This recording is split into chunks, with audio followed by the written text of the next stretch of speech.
Please welcome to the stage our next storyteller, Dan Savage.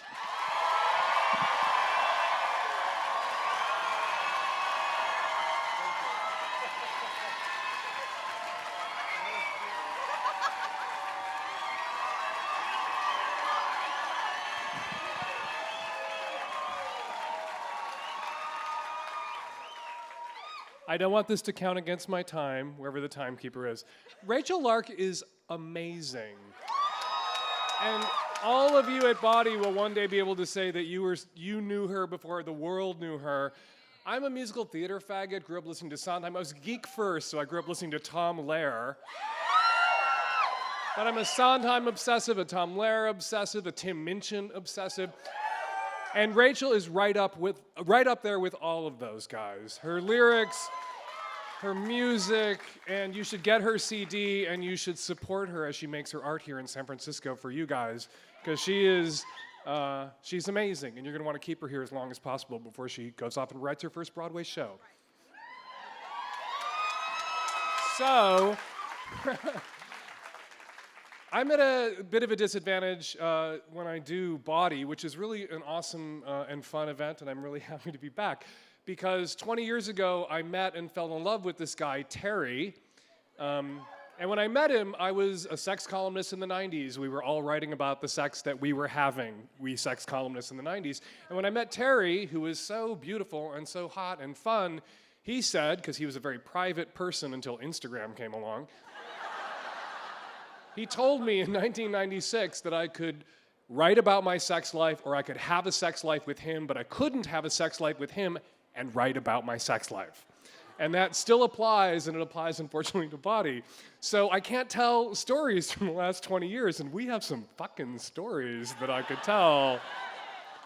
So I either have to tell other people's stories, which I did at Bawdy the last time. I did Bawdy in Seattle, or I have to reach into the distant pre-Terry past, which is what I'm going to do tonight.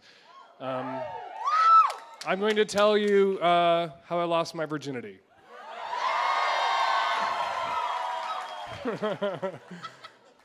It's really not that exciting. So I was raised Catholic, very Catholic. There was all sorts of Catholic shit in my kitchen, particularly. My mother would clip little Catholic signs and poems and cards and images out of magazines, out of Commonweal and all these Catholic publications, and put them mostly on the refrigerator so we would see these every day. I remember them really distinctly. I remember one that was a picture of the Pietà, which is Mary, Mother of God, holding dead Jesus, but about to come back, Jesus. And it said, "Did the woman say when she held him for the first time, after the pain and the bleeding and the crying, 'This is my body, this is my blood'? Did the woman say when she held him for the last time, after the pain and the bleeding and the dying, 'This is my body, this is my blood'? Well that she said it for him then, because dry old men, brocaded robes belying barrenness, ordain that she not say it for him now." Catholics like, whoa, right? My mother was a pro the ordination of women Catholic. But there was another one that was kind of next to that one. This is how burned into my head they are. I can remember them by heart. That was Jesus, hot Jesus, long-haired, snaky-hipped, crucified Jesus, loincloth bulge, tits, cut ribs. Hot Jesus, right? Like crucified Andy Gibb Jesus. And it said, "This is what I did with my life on earth. What are you doing with yours?" So 10 years after that went on the fridge and stayed there for 10 fucking years, I was 15 years old and a virgin and gay and convinced that I, with my time on earth, with the life that I was going to have on earth, I could never tell my parents that I was gay. I could never come out. I could never be openly gay because it would kill them. And I would have to learn how to do this heterosexual thing. I would have to learn how to have sex with women. And then I would find one that I could tolerate and fuck her for a while and have some kids and then stop fucking her, which is what people do or did in my situation at the time. And so my brother, Billy, had a girlfriend named Wendy, and they broke up. And I was hanging out with my brother Billy and his girlfriend Wendy a lot. We were such geeks, because we were going to a lot of science fiction conventions, and this is 35 fucking years ago, when science fiction conventions were not cool. Cool did not happen to science fiction conventions for another 25 years when we were going. But I was spending a lot of time with Billy, because he was a science fiction geek, and Wendy, his girlfriend. And after they broke up, Wendy started paying attention to me, I think in an aggressive way to get back at my older brother Billy, right? And so we were hanging out a lot, and she knew I was a virgin, and she would tease me about being a virgin and joke about taking my virginity. And then one day, in the summer of my 15th year, when we were on a camping trip, and this is where it gets so much geekier, it was a Society for Creative Anachronism camping trip.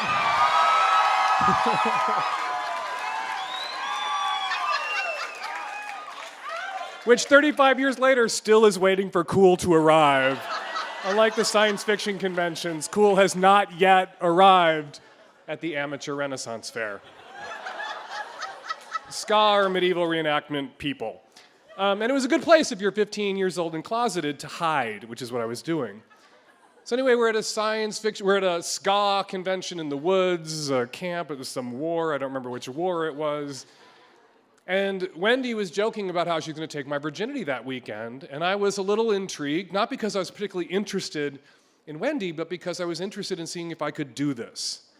Because I was going to have to do this with my life here on Earth. I was going to have to learn how to dig women.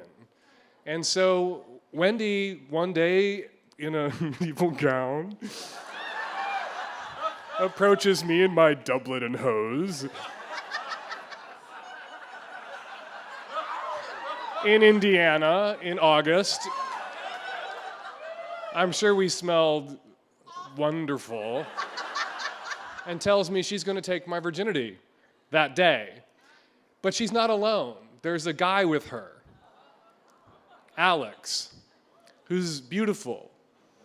Beautiful in my way, like 80s Reagan administration, shitty fucking Cobra Kai hot.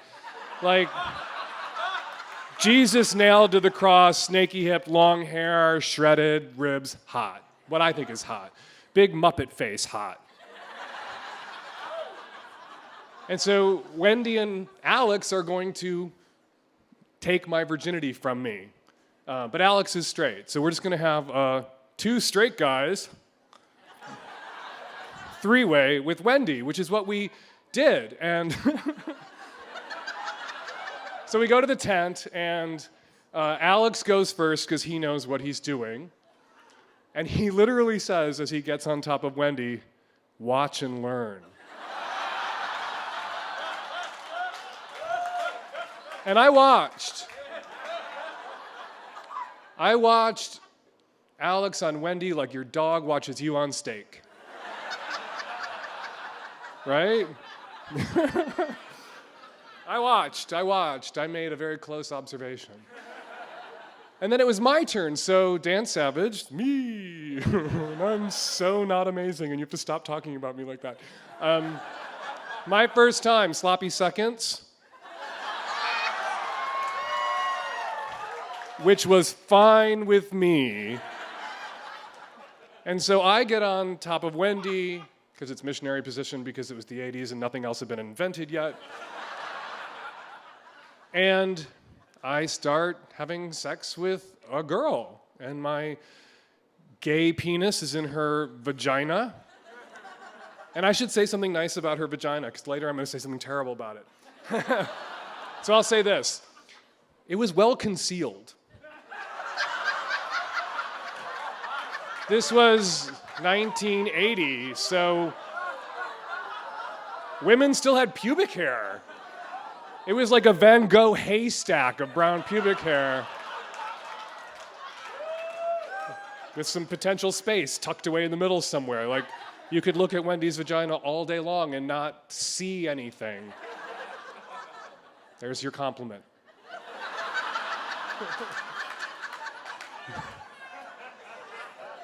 So I'm I'm having sex with a girl, with Alex, this hot Jesus guy lying next to her on the ground, and I'm not quite enjoying myself as much as I should, and it's taking a while, and it's hot in the tent, and condensation is dripping on everybody, and three of us are breathing, and Alex wants to get the fuck out of the tent already.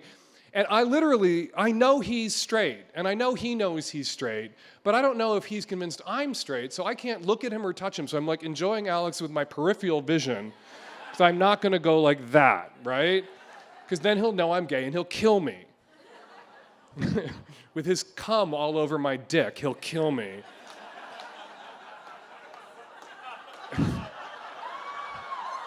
It about killed me.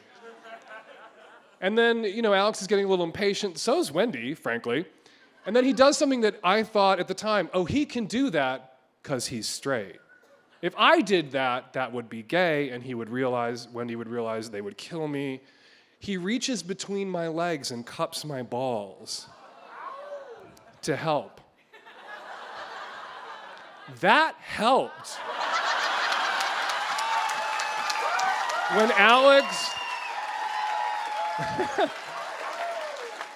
Alex cupped my balls and his long, tan, blonde-haired forearm was grazing my taint, I finished.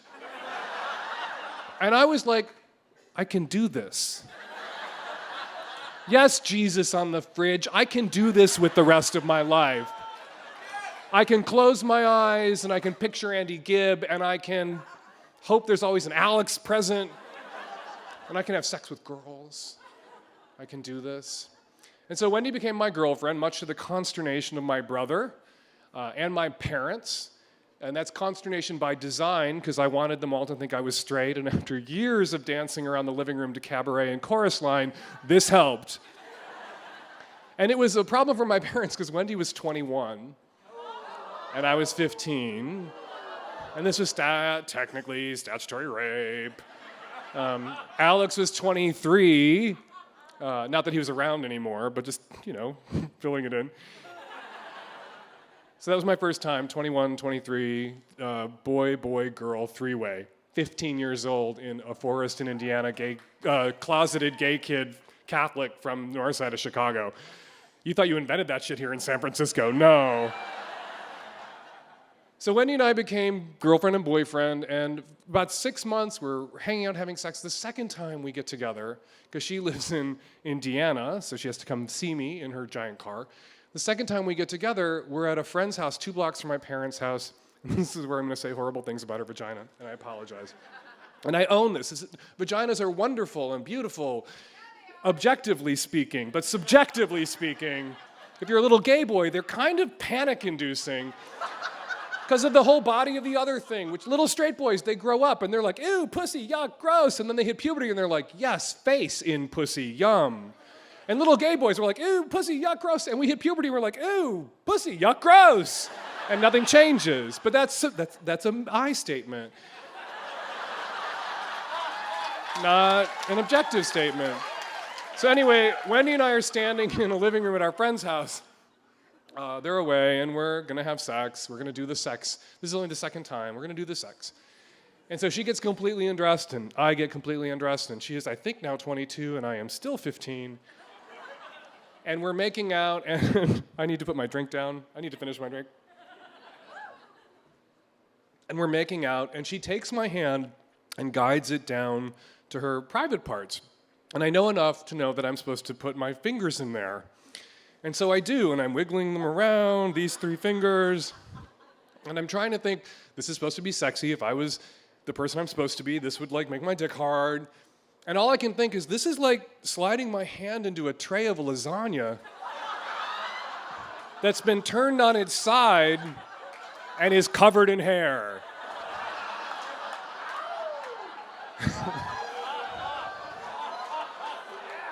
I know, hot, right? And then I remove my hand from her vagina and she's playing with my penis. And then I begin to caress her back, but just with my palm and my thumb and my little finger, because I'm preserving everything on my 3 fingers that were in the lasagna. And I'm caressing her, and I bring them up her back, and around her shoulder, and then I lean in to kiss her neck, because what I want to do is I want to smell my fingers. Because I have to learn to like this with the rest of my life. This is what I will be doing for the rest of my life. I will be having sex with Wendy or a Wendy to be named later. And I smell my fingers and I think, ew. And this is not because pussy smells gross. This is because science shows that gay men are wired to respond to the pheromones and the scents and the sweat of men. And this was the pheromone, scent, and marinara of the wrong thing, a woman. And I thought this was a really slick move, like, and so I begin to caress her back with my hand going back down, right? And as I'm running my hand down her back, I'm wiping my fingers off. Like, not like that, just like, now I'm touching her with my whole hand. And I think this is slick, and she's 22, and what does she know, and I'm 15. And she couldn't possibly realize what I'm doing. And then she says, "Are you wiping your hand on my back?" And I said, "No." And then we had sex. And about 6 months after this and more sex, she called me with some news. We were breaking up. She was dumping me, which was okay. And she assured me there would be other girls, which was not okay. And then she told me that she'd missed her period. So apparently pretending your girlfriend is Andy Gibb or Willie Ames isn't birth control. Who knew? But a month later, or a week later, she had her period and ill-advised fuck baby avoided.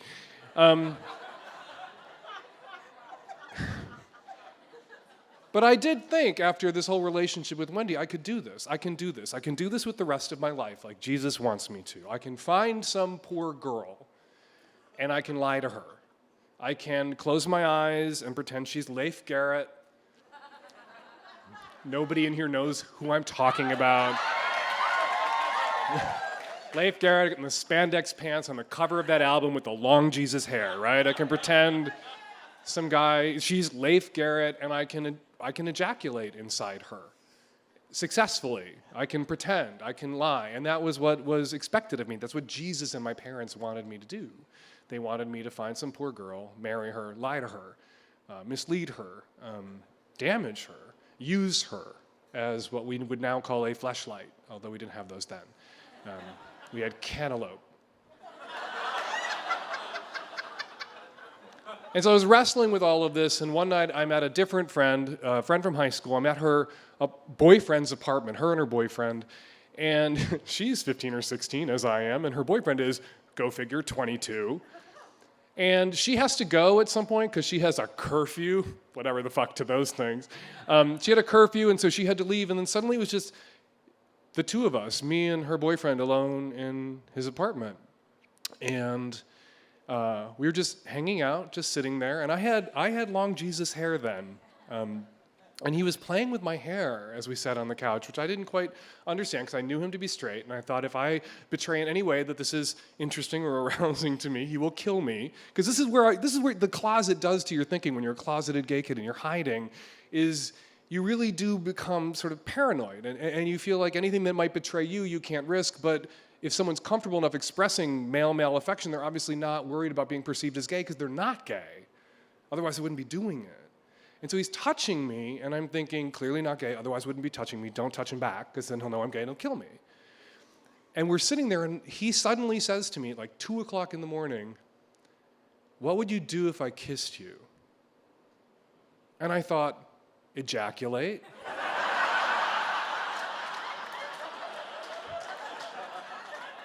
Without having to pretend that you're Leif Garrett. And so he kissed me. I didn't say anything. And he kissed me. And I sucked his dick. And we had sex.